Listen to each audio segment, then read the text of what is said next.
Praise the Lord. మహాకనికరము, మహాకృపయు, మహాప్రేమయు గల వాడునైన క్రీస్తు యేసు నామములో మీ అందరికీ కృపా సమాధానం విస్తరించునుగాక. ఈ దినపు యేసయ్య జీవపు మాట ఇర్మియా ప్రవచన గ్రంథం 4వ అధ్యాయం 4వ వాక్య భాగం. యెహోవాకు లోబడి ఉండుడి. యేసుక్రీస్తు కలువరి శిలువ రక్తముతో కొనబడి కడగబడి మారుమనసు పొంది పాప క్షమాపణ నిమిత్తమై బాప్తిస్మము పొంది క్రీస్తును ధరించుకొని కడిపెట్టి ప్రార్థించి ఆత్మచేత నింపబడి నడిపించబడుచు అపోస్తుల బోధ, అపోస్తుల సహవాసం, అపోస్తుల రొట్టె విరుచుట, అపోస్తుల ప్రార్థనలో ఎడతెగక గడుపుచు ప్రభు రాకడ కొరకు సిద్ధపాటు కలిగిన నా ప్రియ దైవ జనాంగమా, ఈ ఆత్మీయ పరుగులో, ప్రయాణములో, పరలోక ప్రయాణములో మనము తప్పక చేరునట్లుగా ప్రతి విషయములో, ప్రతి స్థలములో, అన్ని విషయములలో యెహోవాకు లోబడి ఉండవలెను. చాలా సందర్భములలో మనము నష్టపోవుటకు, నాశనమగుటకు, వెనుకబడుటకు, అపవాదికి చోటిచ్చుటకు, సర్వస్వం పోగొట్టుకొనుటకు కారణం ఆయనకు లోబడక పోవటే అనే సంగతిని ఎరిగిన వారమై జాగ్రత్త పడెదము. పైనుండి దిగువచ్చు జ్ఞానమును దేవుని సన్నిధిలో పొందుకొనేదము.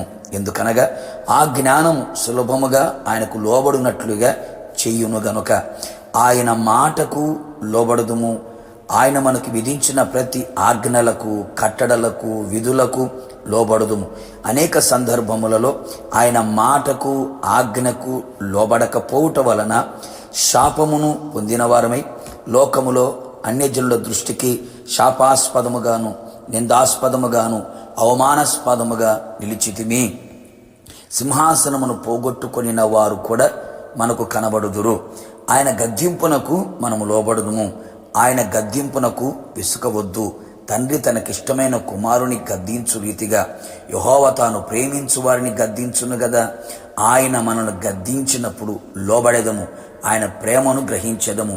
భక్తుడైన పేతురు దేవుని చేత అందరి ముందు గద్దించబడిన వాడైనను సనుగక, గొనగక, తిరుగుబాటు చేయక, యేసును విడిచిపోక ఆయన గద్దింపునకు లోబడి ఆయనను వెంబడించెను గనుక ప్రధాన అపోస్తలుడుగా ఉండి తన సువార్త ద్వారా వేల మంది బాప్తిస్మములు పొంది అద్భుత కార్యాలు, గొప్ప కార్యాలు, పరిశుద్ధాత్మ కుమ్మరింపు, ఎన్నో ఘనమైన గొప్ప కార్యాలు ప్రభు అతని ద్వారా చేయించెను కదా.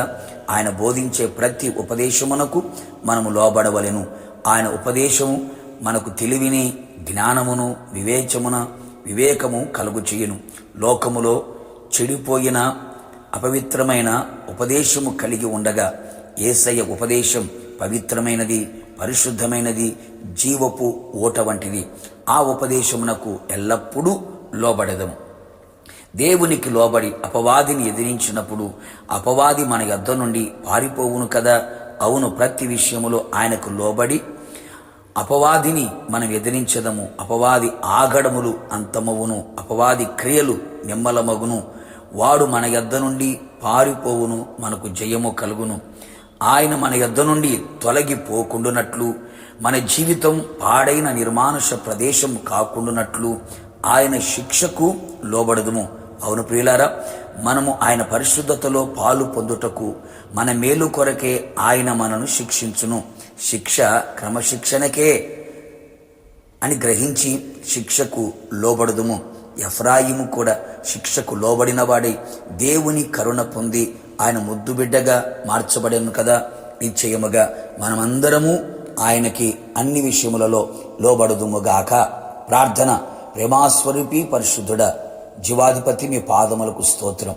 మా జీవిత కాలమంతా, మా దినములన్నీ మీ రాకడ పర్యంతం మీ మాటకు, మీ ఆజ్ఞకు, మీ గద్దింపుకు, మీ ఉపదేశమునకు, మీ శిక్షకు లోబడిన వారమై జీవించున్నట్లుగా సులభముగా లోబడే దైవికమైన జ్ఞానమును పొంది మీకు లోబడి అపవాది క్రియలను ఎదిరించే వారిగా కృప దయచేసి రాకడ కొరకు సిద్ధపరచమని యేసు నామములో అడిగి పొందుకున్నాము తండ్రి, ఆమేన్.